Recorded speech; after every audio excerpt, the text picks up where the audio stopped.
Good morning students. मेरा नाम है सोनल कुमारी सिन्हा और आज हम लोग यहाँ पे एक नया चैप्टर लेके आए हैं जिसका नाम है अप्लाई कैरेक्टर फॉर्मेट्स इन वर्ड्स डॉक्यूमेंट।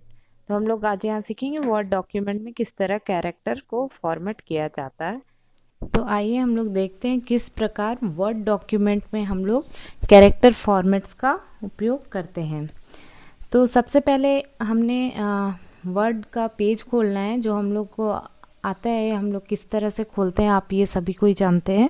तो आप एक वर्ड डॉक्यूमेंट खोल लें और उसे सेव कर लें और उसके बाद उस पेज में आप 2-3 लाइन लिख लें ताकि हम आपको समझा सके कि किस तरह से हम इसमें कैरेक्टर फॉर्मेट्स का उपयोग करते हैं। जैसे यहाँ पे हमने कुछ लिख के रखा हुआ है। अब हम लोग देखेंगे एक एक करके कि किस तरह से चेंजेस आता है, किस तरह से हम लोग इसका उपयोग करते हैं। ठीक है, तो सबसे पहले इसके लिए हम लोग जाएंगे, जो भी लिखा हुआ है, जो सेंटेंस हमने लिखा हुआ है उसे हमें सेलेक्ट करना होता है। जिसके ऊपर हमें वर्क करना है, जिस भी कैरेक्टर को, जिस सेंटेंस को हमको मॉडिफाई करना है उसको हमको सिलेक्ट करना पड़ता है।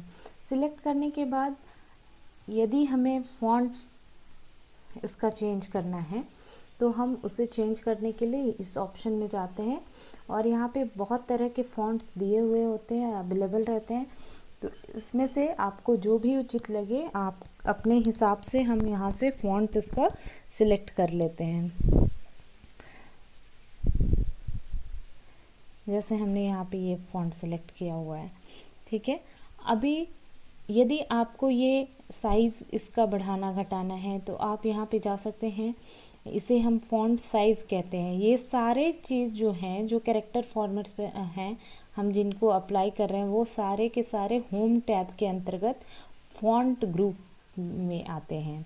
तो हम यहाँ से अपने वर्ड को घटा बढ़ा सकते हैं, उसका साइज़ बढ़ा सकते हैं। देखिए आप जिस तरह से जितना बड़ा रखना चाहते हैं आप उस तरह से यहाँ पे कर सकते हैं। तो हम इसको अभी 48 कर देते हैं। देन उसके बाद हम लोग आते हैं ग्रो फॉन्ट, है ना। एक और ऑप्शन है इसमें ग्रो फॉन्ट। इससे क्या होता है, फ़ॉन्ट का साइज़ इंक्रीज़ होता है। एक तो साइज़ अभी हमने देखा कि हम सीधे फ़ॉन्ट साइज़ में जाके साइज़ को छोटा बड़ा कर सकते हैं, और दूसरा है यहाँ पे ऑप्शन है कि धीरे धीरे साइज़ इंक्रीज होगा। जैसे ही हम ग्रो फॉन्ट पे क्लिक करते हैं देखिए साइज़ बढ़ते जाएगा, है ना। और यदि आप घटाना चाहते हैं साइज़ तो श्रिंक फॉन्ट, जस्ट बगल में ये ऑप्शन अवेलेबल रहता है। श्रिंक फॉन्ट करने से हमारा साइज़ श्रिंक करने लगता है, धीरे धीरे छोटा हो जाएगा, है ना। उसके बाद एक ऑप्शन है क्लियर फॉर्मेटिंग। मतलब अभी तक हमने इस सेंटेंस पे जो भी फॉर्मेटिंग अप्लाई किया है, यदि हम उसको क्लियर करना चाहते हैं तो हम इस ऑप्शन का उपयोग करते हैं और इसके द्वारा हम अपने टेक्स्ट पे से सारे फॉर्मेट्स को, जो भी हमने फॉर्मेटिंग कर रखा है उसे हटा सकते हैं। देन यदि हम चाहते हैं जो भी हमने लिखा हुआ है उसे बोल्ड करना, तो यहाँ पे बी ऑप्शन जो आप देख रहे हैं, बी लिखा हुआ है, वो बोल्ड को रिप्रेजेंट करता है और हम वहाँ से अपने टेक्स्ट को बोल्ड कर सकते हैं। यदि आप उसको इटैलिक करना चाहते हैं तो इटैलिक ऑप्शन पे क्लिक करेंगे तो वो हमारा इटैलिक हो जाएगा। एक बार क्लिक करते हैं तो इटैलिक हो जाता है, लेकिन अगर हमें वापस से इटैलिक नहीं चाहिए तो फिर से हम उसी पे क्लिक कर देंगे तो वो फिर नॉर्मल हो जाता है ना। उसी तरह अंडरलाइन ऑप्शन है।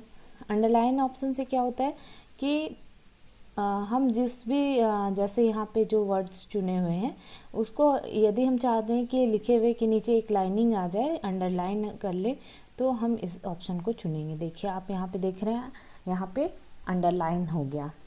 अंडरलाइन के साथ साथ बहुत तरह के लाइन के लिए ऑप्शन दिए हुए हैं। आप किस तरह के लाइन से इसको अंडरलाइन करना चाहते हैं, डबल लाइन है और बहुत तरह के ऑप्शंस है। तो आपको जो भी पसंद है आप यहाँ से, और इसका अंडरलाइन जो लाइन है उसका कलर वगैरह भी आप यहाँ से चेंज कर सकते हैं। यदि आप चाहते हैं कि आप ग्रीन कलर का लाइनिंग देना चाह रहे हैं तो आप ग्रीन कर लीजिए और ओके कर दीजिए। देखिए यहाँ पे आपका अंडरलाइन जो है ये कलर भी साथ में चेंज हो गया। और आप अंडरलाइन हटाना चाहते हैं तो बस यहाँ पे पहले इस टेक्स्ट को सिलेक्ट करें और फिर से वहाँ पे जाके एक बार और क्लिक कर दें तो आपका फिर से वापस वैसे ही हो जाता है। ठीक है, अब एक ऑप्शन होता है स्ट्राइक थ्रू। ये क्या है, एक किसी भी टेक्स्ट के बीचों बीच से कोई लाइन क्रॉस किया है, उसको इंटरसेक्ट कर रहा है, इसे हम लोग स्ट्राइक थ्रू कहते हैं। जैसे मान लीजिए ये जो हमने लिखा हुआ है पहला सेंटेंस, इसको हम सेलेक्ट कर लेते हैं, देन हम लोग इस ऑप्शन को चुनते हैं। देखिए किस तरह से ये बीच से उसको कट कर दिया। तो यदि आप कोई डॉक्यूमेंट तैयार करें जिसमें आपको इस तरह का करना है, इस तरह से कुछ वर्ड्स को दिखलाना है, तो आप इसका उपयोग कर सकते हैं। वापस हम लोग फिर से ठीक कर लेते हैं। देन कभी कभी क्या होता है, हम लोग जो डॉक्यूमेंट तैयार कर रहे हैं उसमें हमें सबस्क्रिप्ट्स और सुपर स्क्रिप्ट्स की ज़रूरत होती है।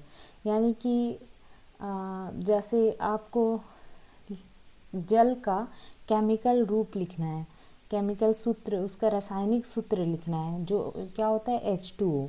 तो हम कैसे टाइप करेंगे, यदि हम टाइप करते तो आप यहाँ पे देख रहे हैं H2O ऐसे टाइप हो जाएगा, लेकिन होना क्या चाहिए, ये जो 2 है वो H के नीचे आना चाहिए।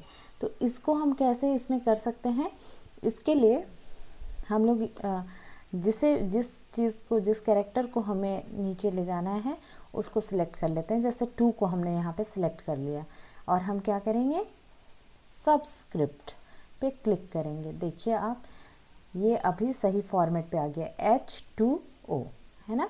उसी तरह यदि हम कोई फार्मूला लिख रहे हैं, जैसे कि x² इक्वल टू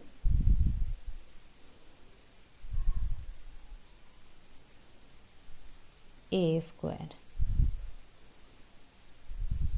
ठीक है, तो क्या ये सही दिख रहा है?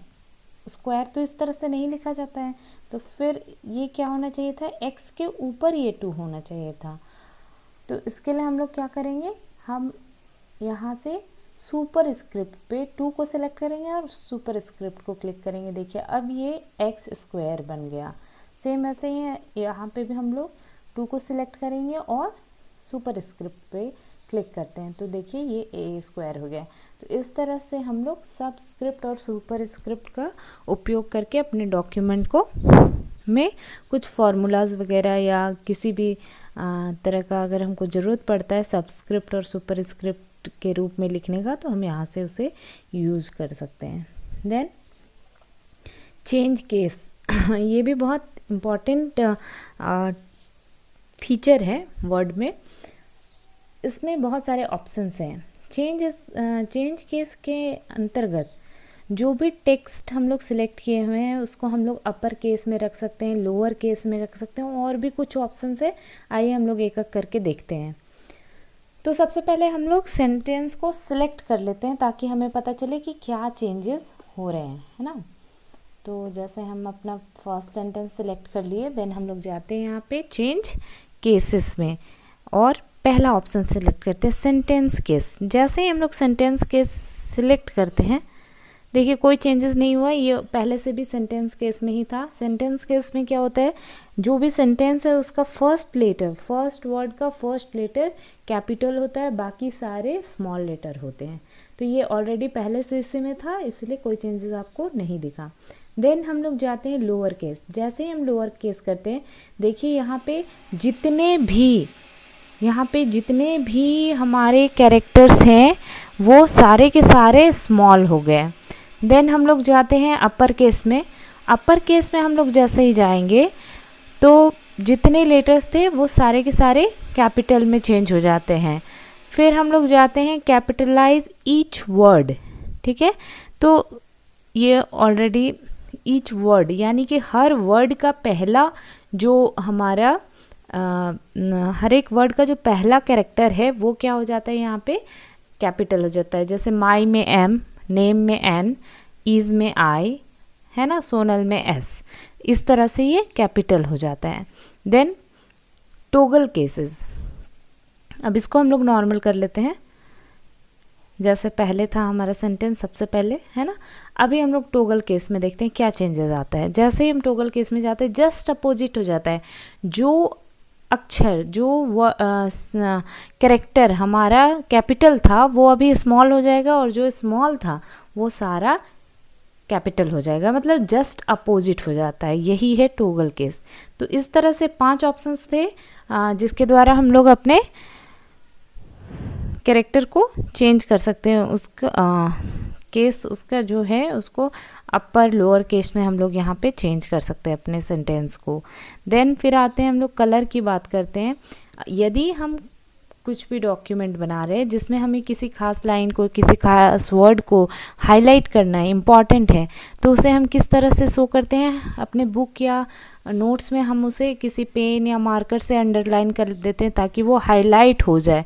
सेम वैसे ही यहाँ पे एक फीचर दिया हुआ है हाईलाइटर, तो हम लोग इसका उपयोग यहाँ करते हैं। जैसे हम लोग यहाँ पे नेम को हाईलाइट करना चाहते हैं तो हम इस नेम को केवल सिलेक्ट कर लेते हैं और हम यहाँ पे हाईलाइट का उपयोग करते हैं। येलो से ये देखिए आपको हाईलाइट हो रहा है, लेकिन अगर आप चाहते हैं येलो नहीं, इसमें आप कलर अपने हिसाब से चुन सकते हैं। आप जिस भी कलर से इसे हाईलाइट करना चाहते हैं आप उस हिसाब से यहाँ पे अपना कलर चुन लें और उससे हाईलाइट कर लें। ठीक है, ये अभी हाईलाइट हो गया। उसके बाद जो भी टेक्स्ट है, अगर हम अपने टेक्स्ट का कलर चेंज करना चाहते हैं, फ़ॉन्ट का कलर चेंज करना चाहते हैं, तो हम सिलेक्ट कर लेते हैं और फ़ॉन्ट का कलर देखते हैं, चेंज कर लेते हैं। यहाँ पे बहुत सारे ऑप्शंस दिए हुए हैं, आप जिस भी कलर को प्रिफ़र करते हैं आप यहाँ से वो कलर चुन सकते हैं। और अपने फ़ॉन्ट का कलर देखिए सारा ब्लू हो गया है ना। तो इस तरह से हम लोग कैरेक्टर के ऊपर काम करते, किसी भी वर्ड सेंटेंस में ये सारे ऑप्शंस यूज करके हम लोग कैरेक्टर फॉर्मेटिंग का काम करते हैं। तो आज के अध्याय में हम लोग ये देखें कि किस तरह से कैरेक्टर फॉर्मेटिंग किया जाता है। तो इस वीडियो को देखने के लिए आपका बहुत